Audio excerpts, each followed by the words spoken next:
Hi guys! Today I'm doing a really fun tag video, which one of my viewers actually tagged me in. Her name is Melissa. She actually makes videos, really great videos, very entertaining. So she came up with this video or tag video called the Perfect Palette Tag, and she created it with her daughter, which was super cute. So I thoroughly enjoyed watching their little video on it. So I decided to gather all my palettes that I own, which is way too many, and do this tag video. I think it's a great idea, so check out her channel. I'm going to post it in the description box down below, and I would definitely tag some people. If I don't tag you, because I'm really bad at this, just do it anyway because I would love to watch it, I think. So the first question is best packaging. As far as best packaging goes, I love anything NARS packaging. I'm a sucker for NARS packaging. So anything cute and little and square and black and white that says NARS in capital letters is totally for me. But I also really like the new Marc Jacobs palettes. The packaging of these is super cute. They have this big like oversized button in the front.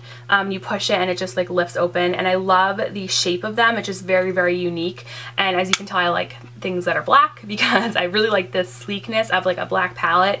So I would have to say for me the best packaging is either Marc Jacobs or NARS. Next is best color payoff. I'm gonna have to go with my Marc Jacobs. I really think that this is amazing color payoff. This is the Starlit palette. I own a few of them. This one in particular is my fave. I'll show you some swatches of these. I mean, they literally glide on so smooth and pigmented. They're very creamy. I'm just addicted to them, and I especially love the color range in this particular palette. I've done some tutorials using it, which you should check out. All right, most versatile. For most versatile, I think I'm going to choose my Laura Mercier Artist palette just because it has eyeshadows, and it has, duh, it has eyeshadows, it's an eyeshadow palette. No, because it has mattes and it has shimmers, and I think that's the most versatile that you can get in an eyeshadow palette.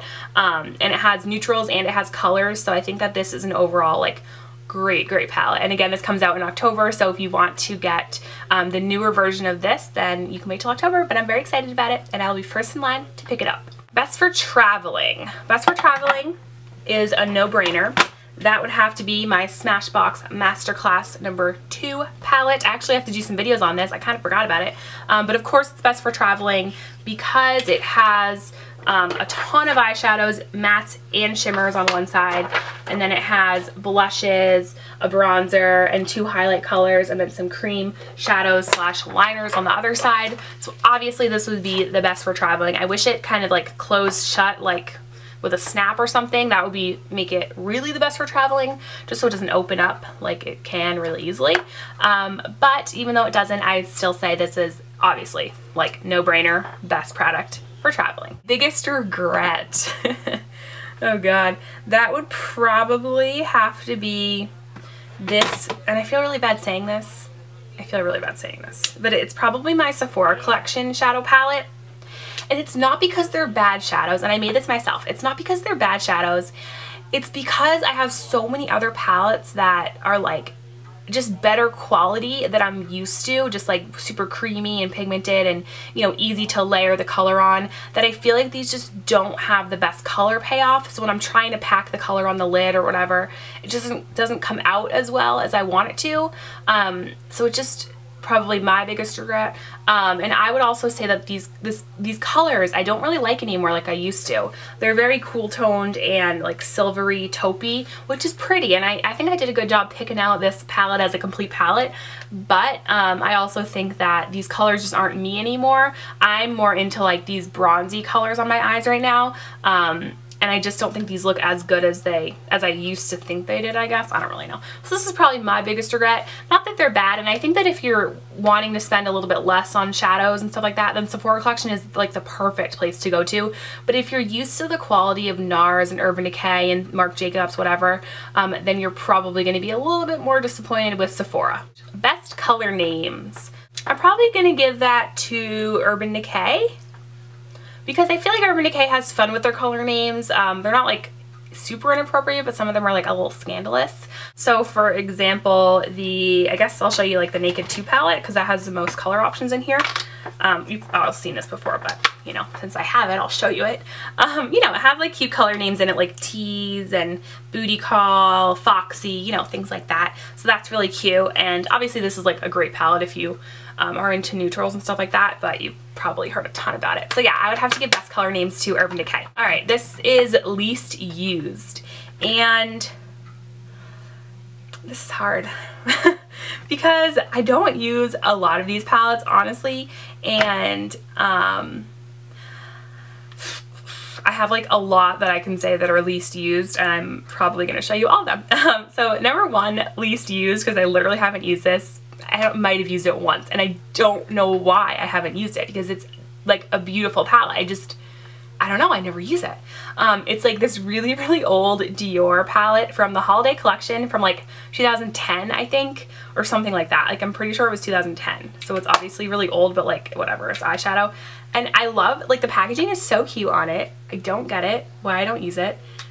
And the colors are like these perfect neutrals. And like, for some reason, I can't get myself to get rid of it, but I also can't get myself to actually put it on my eyes. I just don't know why. Like, it's weird to me. It's like, I don't know. Look at how pretty that is though. Isn't that beautiful? Why don't I use that? I don't know.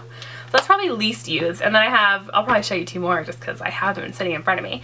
Another least used is probably this one. It's the Charlotte Ronson All I Need palette in Nicole. And I really like this palette a lot.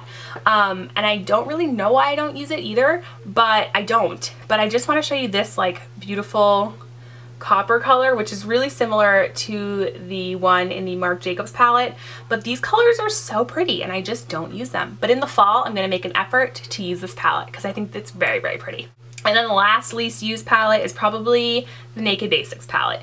I don't regret this, but I do think that it's not really a complete palette for me. I don't feel like I can use this in a whole eye look, and I also feel like a lot of these colors are very, very cool toned. I think it's a great add-on palette, but I don't consider this a completed palette, so that's why I don't use it that much. All right, and the last question is most used, most loved, or like your desert island essential palette. And I can't really decide between being reasonable and choosing my Smashbox Masterclass 2 palette because it has almost everything you need in it, and my Laura Mercier Artist palette because I'm just in love with the fact that it has mattes and shimmers and colors and neutrals. And I just can't help it. So I can't really decide between these two. Like, probably, like, realistically speaking, I would choose Smashbox just because it has like more stuff in it, so I wouldn't have to like bring as much to a desert island if I had to. But as far as just like an eyeshadow palette goes, then I would have to choose Laura Mercier. So that's it for this tag video. I would love to see you do this tag video because I think it's a super fun video. So if you do it, you can tweet me on Twitter at, I think it's Nikki Roth Beauty. Yeah, it used to be Makeup Nikki, but I changed it. But I'm still Makeup Nikki on Instagram. So you can tweet me or whatever, even like message me on YouTube with the video because I'd love to watch it. And definitely go check out Melissa's channel because this is a really great idea. I wish I was good at creating tag videos, but I'm not. Hope you guys like this, and I'll talk to you soon. Bye!